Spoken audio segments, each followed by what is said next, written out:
At daybreak off Drepana, in 249 BC, the Roman plan had already lost its shape. The first Roman ships were entering a harbour that the Carthaginian commander Adherbal was already emptying. Other Roman ships crowded at the mouth. More were still coming up behind them through the dark and the early light. Publius Claudius had meant to catch an enemy fleet by surprise. Instead, his own fleet was becoming a moving obstacle in the enemy's full sight. The disaster at Drepana is most often remembered through the sacred chickens. In the Roman tradition, Claudius asks for the omen before battle. The chickens refuse to eat, and he orders them thrown into the sea with the bitter joke that if they will not eat, they may drink. The scene is vivid and sharp, and very Roman in its taste for moral memory. But the fleet was not lost because chickens refused their grain. It was lost through timing, through the geography of a harbour, and through a reversal order that turned Roman ships against one another before Carthage had to finish the work. Drepana belongs beside Aegates because the two battles show Rome learning what kind of sea war it was truly fighting. Drepana is a hurried attempt to solve pressure with surprise. Aegates is a prepared stroke against supply, struck before a convoy can become the battle fleet Carthage intends. The difference is not that Rome suddenly discovers a gift for the sea. The difference is that Rome loses nearly everything, pauses, rebuilds, trains, and then chooses a better target.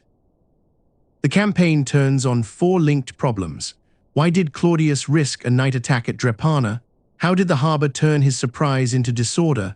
How did Rome find the money and the discipline to return to sea after such a collapse? And why did Aegates decide the war by catching a supply convoy before ever it could become a fighting fleet? The western corner of Sicily explains why Claudius took the risk.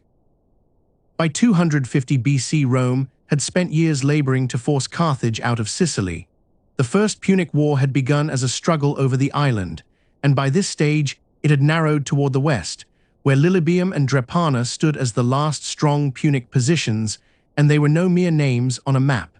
They were the places through which Carthage kept the war alive. Lilybaeum lay under Roman pressure, and pressure on land did not of itself close the sea. Carthaginian ships could still bring supplies. Ships out of Drepana and out of Carthage could still raid the coasts of Sicily and of Italy. The Roman army could sit before the walls, and Roman commanders could count their roads and camps and siege lines, and still the western corner breathed through water. That matters, for it makes Claudius more than a figure in a moral anecdote. The problem before him was real. While Drepana served as a working Carthaginian harbour, Lilybaeum remained harder to choke. While Carthaginian ships kept moving, the Roman position in Sicily remained unfinished. Rome did not need a decorative victory at sea. It needed to cut the connection that kept the last Punic corner alive. The pressure around Lilybaeum explains, too, the temptation of speed. A siege makes commanders impatient, for the visible army seems to be doing everything right while the enemy goes on receiving what it needs. Claudius was not wrong to see Drepana as part of the problem. His failure lay in assuming that one sudden movement would solve a harbour problem before the harbour, the enemy commander, and his own fleet could answer back. Claudius believed a sudden attack on Adherbal's fleet could do it. He thought Adherbal would be unprepared. He thought the Carthaginians would not expect fresh Roman crews to attack, and he seems to have believed that Rome's earlier losses at sea would make any Roman naval move look unlikely. Those assumptions pushed him toward an attack by night. The Roman fleet put out at midnight and moved toward Drepana. The omen tradition belongs at the edge of that departure because it shows how later Romans judged Claudius' confidence. It does not explain the battle. The ships were already moving because a strategic decision had been made. The failure began with Adherbal's speed. He did not wait inside the harbour. He gathered his crews on the beach, called mercenaries down from the city, and led the Carthaginian ships out along the rocky side of the harbour, and that local movement changed everything. Claudius' plan required the Carthaginian fleet to remain where the Romans expected it. Once Adherbal got out first, the harbour itself turned dangerous for Rome. When the first Roman ships reached Drepana at daybreak, they did not find an enemy caught in its anchorage. They found an enemy escaping. The trap had opened from the wrong side. Claudius ordered the fleet to reverse and come back out. On land, such an order can sound simple.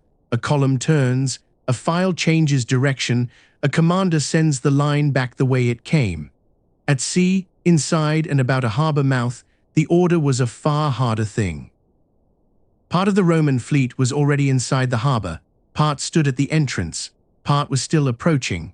Ships move by oars and spacing, by timing and room. They cannot turn through one another. Crews cannot all hear one order in one instant, and a warship that loses its space can break its oars, foul another hull, or block the ships behind it. So the Roman fleet that was meant to enter as a striking force became a chain of obstacles. Ships collided, oars broke, order disappeared. The Carthaginians had not merely escaped the trap, they had gained the outer water while the Romans labored to undo their own movement. This is why Drepana must remain a harbour battle and not only an omen tale. The omen tells how Roman memory judged arrogance. The harbour shows how the defeat was made. The heavy losses come down through the ancient tradition, 93 Roman ships taken or destroyed, and only some 30 escaping. The exact arithmetic matters less than the shape of the disaster. Claudius had sailed with a fleet and came away with Rome's worst defeat at sea in the whole war. And Rome lost more than ships at Drepana. It lost confidence in a way of solving the war. Nor did the damage end with Claudius. In the same year, Lucius Junius Pullus lost a great convoy to storm, and the judgment on that year is stark. The consuls of 249 BC lost practically everything Rome had built at sea in the previous 10 years. Rome's navy had not come easily. Fleets required timber and money, rowers and marines, commanders, shipyards, time, and the political will to keep spending after earlier disasters. Drepana and the storm losses together made the Roman effort at sea look exhausted. Roman control of the Sicilian coast shrank. The supply problem around Lilybaeum worsened. Carthaginian movement around western Sicily grew harder to stop. Claudius was recalled in disgrace, and the tradition of the sacred chickens survived because it gave that disgrace a memorable shape: arrogance punished. But the practical lesson was just as severe. A fleet could be destroyed by bad assumptions, a difficult harbour, and one order given after the moment had already turned. For Rome, this made a hard pause. The Republic could not simply build another fleet in the next breath and pretend the war had an easy answer on the water. It had already spent heavily and already lost heavily. The war in western Sicily became the kind that punishes impatience: siege and supply, raids and shore positions, tired commanders, and no quick ending anywhere in sight. That pause matters. Aegates was no automatic comeback. Years passed, the war dragged, both powers grew weary. Carthage still kept the army of Hamilcar Barca in the west. Rome still faced the problem of finishing a war whose last enemy positions were fed from the sea. When Rome rebuilt, it began from a problem of money. The public treasury could not carry the cost of another fleet, and Rome still needed ships. So the state turned where the ordinary way could not reach.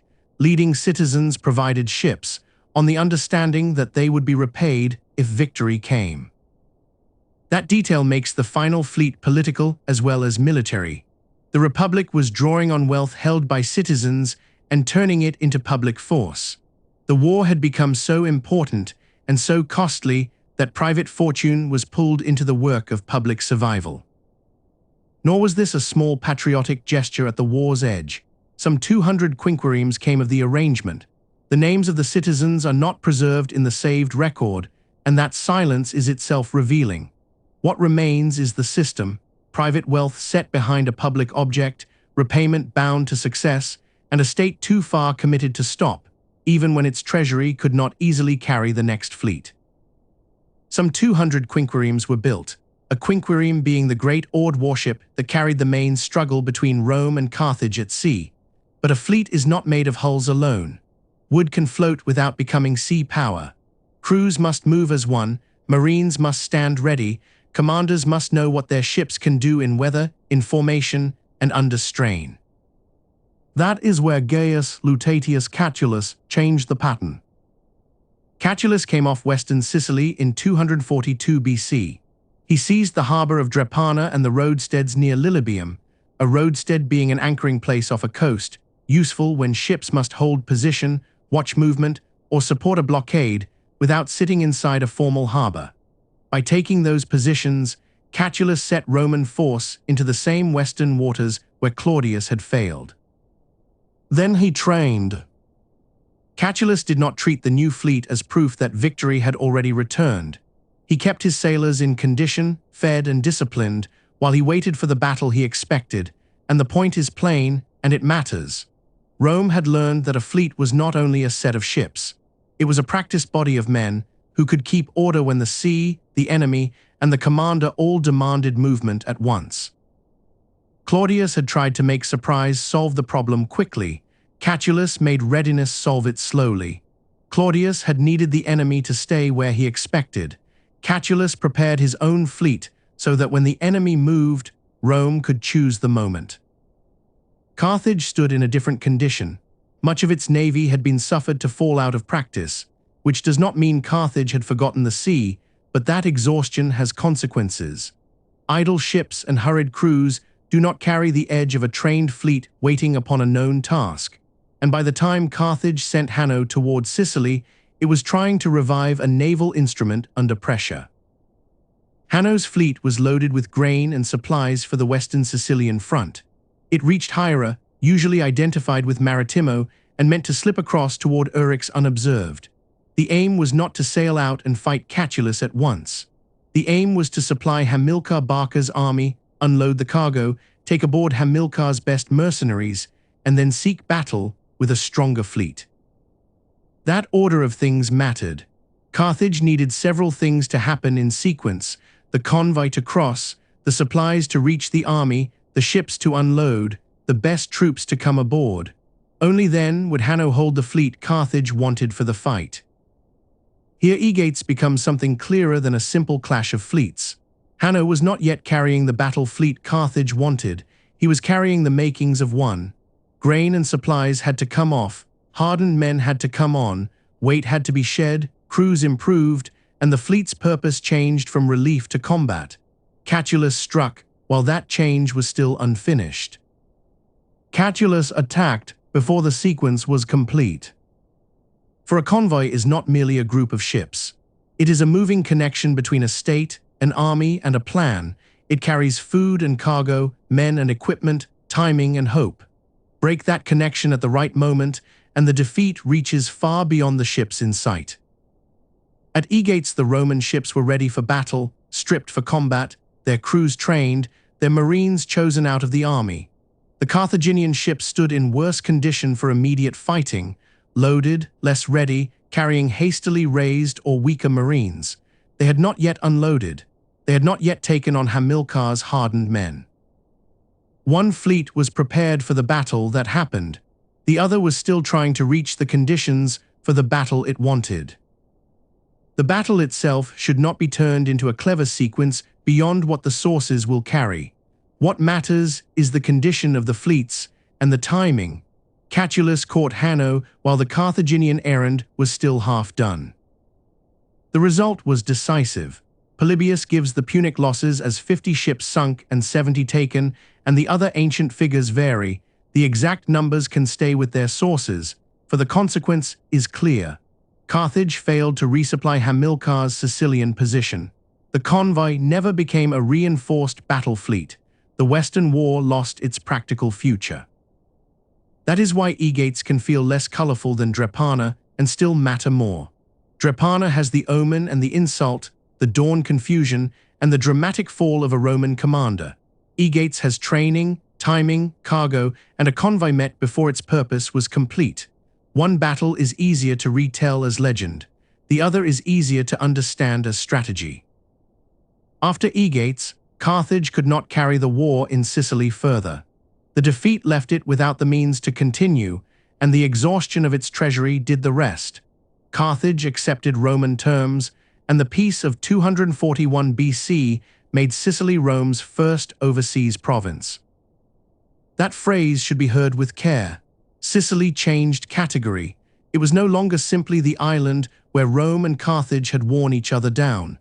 It became territory beyond Italy, held under Roman power. A province was not a victory label. It meant continuing rule, taxes and governors, garrisons and ports, legal arrangements, and a Roman presence outside the Italian system. The First Punic War had begun with Rome drawn into a Sicilian crisis. It ended with Rome holding land across the sea. And that changed Rome as much as it changed Sicily. Rome had been an Italian power with a lengthening reach. After Sicily, it became a Mediterranean power in the direct sense of the words. The Republic now had to think about sea routes and island administration, garrisons overseas, and the ruling of peoples who stood outside the old Italian pattern of alliance. The peace of 241 BC, therefore, did more than close a long war. It forced Rome to live with what victory had made. Sicily lay across water. It held Greek cities and former Punic positions, harbours, grain, and communities whose relationship to Rome could not be managed as one more Italian alliance. The fleet had won the sea well enough to take the island. Now the Republic had to govern what the fleet had made possible. At Drepana, Claudius tried to solve pressure with surprise. The pressure was real, but the plan required the enemy to remain passive, the harbour to stay useful, and the Roman fleet to reverse in good order when surprise failed, and none of that happened. Adherbal reacted, escaped, and turned Roman movement into Roman disorder. The chickens became the memory. The harbour supplied the battle. At Aegates, Catulus had no need of an enemy asleep inside a harbour. He needed to understand the supply sequence and to strike it before completion. Hanno's fleet was at sea, loaded, not yet joined with Hamilcar's best men, not yet ready for the fight, and Rome did not win because ships had become easy. It won because preparation met the enemy at the weak point of the enemy's plan. That is how Rome wins the sea at the end of the First Punic War, not through an unbroken line of naval genius, and not through a sacred anecdote turned upside down. Rome wins after collapse, after waiting, after private money, daily training, and the final choosing of the right target. Drepana teaches that speed without control can destroy a fleet. Aegates teaches that preparation can make an enemy convoy lose a war before it ever becomes an army's relief. The sea did not become easy for Rome. It became usable, and usable was enough. Once Sicily became Rome's first overseas province, the Republic had crossed a line it would keep crossing, from Italian power to Mediterranean power, from a land war with ships attached to a state whose armies could be carried beyond Italy. The fleet that failed at Drepana and won at Aegates did more than finish a war. It changed the scale of Rome.